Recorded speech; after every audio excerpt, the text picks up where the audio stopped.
படுத்துறாங்க சாமியை.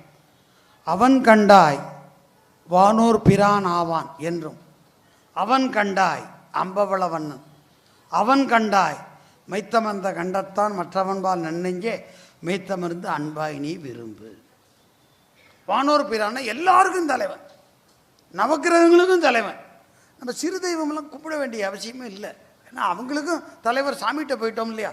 தேவதேவன் மாதேவன் சிறப்புடைய ஈசன், அவனை கும்பிட்றவங்களுக்கு சிறு தெய்வம் கூட ஒரு நுட்பம் சொல்லிடுறேன். இது வரைக்கும் நம்ம வீட்டில் குலதெய்வம்னு சொல்லி கொடுத்துருப்பாங்க வீட்டில் பெரியவங்க. நம்ம யாராவது மாரியம்மனை கும்பிடுவோம், சிறு தெய்வங்களை கும்பிடுவோம், காத்தவராயெல்லாம் கும்பிட்டுட்டு இருப்போம், முனியை கும்பிடுவோம். ஒரு கட்டத்தில் தவறுன்னு நான் சொல்லலை, எனக்கு குலதெய்வம் வீட்டில் ஆண்டோர் காட்டி ஆச்சாரன்னு கும்பிட்டுட்டு வருவோம். சிவபக்தி பண்ண பிறகு நமக்கு ஒரு பயம் வரும், அந்த குலதெய்வம் கும்பிடணுமா வேண்டாமா. தைரியமாக சொல்லலாம், சிவ வழிபாட்டில் எல்லாம் அடங்கும். தைரியமாக சொல்லலாம். நம்ம வீட்டில் அம்மா நீ சொன்ன குலதெய்வத்தை கும்பிட சொல்லி, உலகத்துக்கே குலதெய்வம் சிவன் தான், நஞ்சுண்ட கண்டன், நான் அவனை கும்பிட்றேன். இதில் என்ன தெரியுமா அதிசயம், என்ன தெரியுமா நடக்கும்? நேற்று வரைக்கும் நீங்கள் போய் கும்பிட்டீங்களா குலதெய்வம், அது உங்கள்கிட்ட வந்து பணி கேட்கும்.